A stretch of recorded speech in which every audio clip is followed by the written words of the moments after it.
Chère ville parisienne, chère ville parisien, l'année 2022 se conclut et ensemble, nous allons débuter cette année 2023.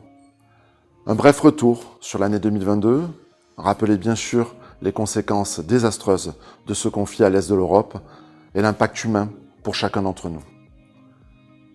Rappeler aussi le contexte de crise énergétique et l'inflation qui ont fortement perturbé les équilibres budgétaires des collectivités sur cette année 2022. Ce que nous savons aujourd'hui, c'est que l'État a fait un choix, ce gouvernement a fait un choix. Il fait le choix de faire porter cette crise, de faire porter l'inflation à nos collectivités. Nous ne bénéficions pas de boucliers, ce n'est pas vrai, ou en tout cas pas à la hauteur de ce qui nous impacte aujourd'hui. Plus de 370% d'augmentation sur les fluides, c'est ce que nous prévoyons pour l'année 2023. Donc nous devons trouver des solutions. Alors depuis le début de notre mandat, nous sommes attentifs à limiter la pression fiscale. Et cette année encore, nous travaillerons pour maintenir les tarifs municipaux à la même hauteur, afin qu'ils n'impactent pas de trop nos familles, qu'ils ne vous impactent pas dans vos quotidiens de vie. Alors bien sûr, nous aurons des difficultés, bien sûr, nous aurons des challenges à relever, mais nous avons cette envie d'y répondre, de pouvoir nous confronter, de pouvoir justement trouver ces solutions et de faire perpétuer l'animation que nous avons amenée à cette ville depuis 2 ans. Combien je suis heureux quand j'entends des familles me dire que le festival Primo, gratuit pour tous, accessible à toutes et à tous, c'est bien, ça redonne du sens à les arts de la rue, comment on vit notre ville, ça redonne du sens à Villeparisis. Mais pas seulement cela, l'ensemble de nos animations, je pense encore à cet été sur Dolonne, le nombre de familles qui sont venues et qui ont profité de nos animations, c'est un choix politique et nous allons continuer dans ce sens-là. Un autre choix, et un choix tout aussi important, parce qu'il a un accent économique bien plus important que ce qu'on nous laisse entendre dans les médias et au niveau de notre gouvernement. C'est le choix de maintenir l'investissement au niveau municipal. Je refuse, et nous refusons ensemble, cette contrainte qui s'imposera à nous de dire nous devons faire le choix entre le fonctionnement et l'investissement. Non, nous souhaitons maintenir les deux. Le fonctionnement pour que nos services soient adaptés aux besoins de notre population et l'investissement, parce que l'investissement local, c'est plus de 60% de l'économie sur nos territoires. Si les villes et les collectivités n'investissent plus ou n'ont plus cette capacité, nous avons tout un pan économique qui se meurt.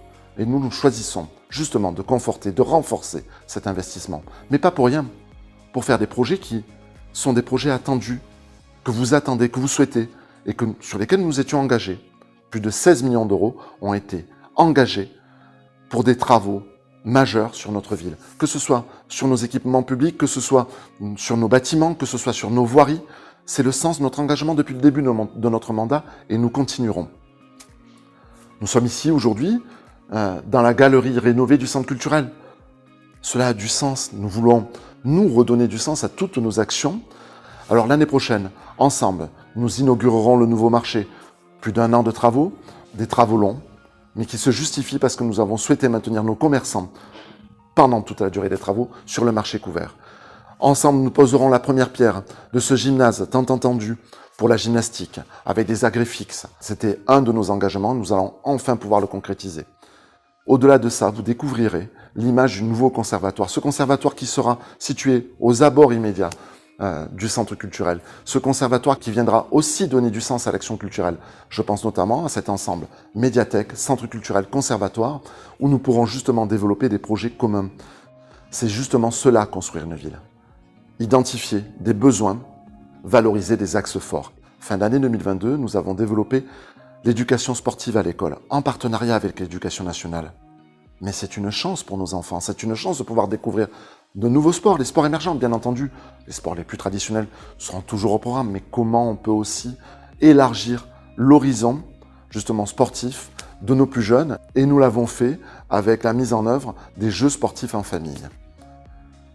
Villeparisis est une ville qui vit. Alors l'année 2023, au-delà de ces investissements que je viens de vous énoncer, sera prioritairement une année verte.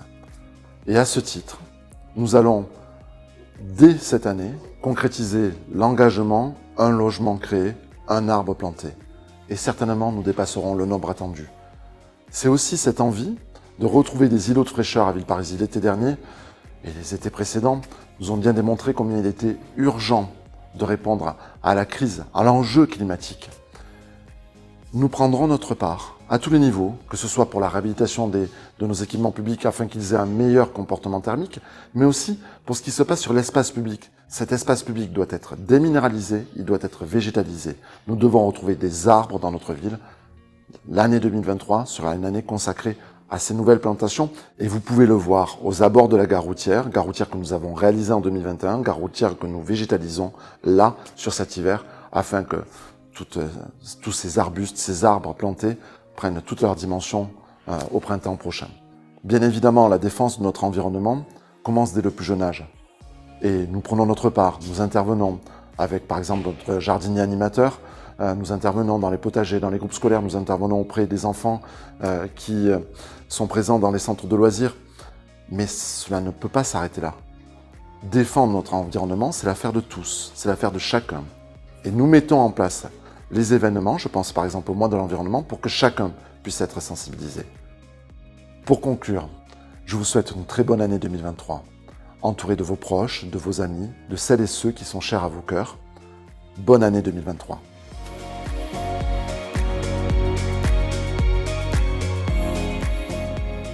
Je souhaite une très bonne année aux Villepariisiens et Villepariisiennes. Bonne année. Bonne fête Et bonne année. Et bonne année. Bonne année 2023. Joyeuses fêtes. Bonne année. Et passez des bonnes fêtes.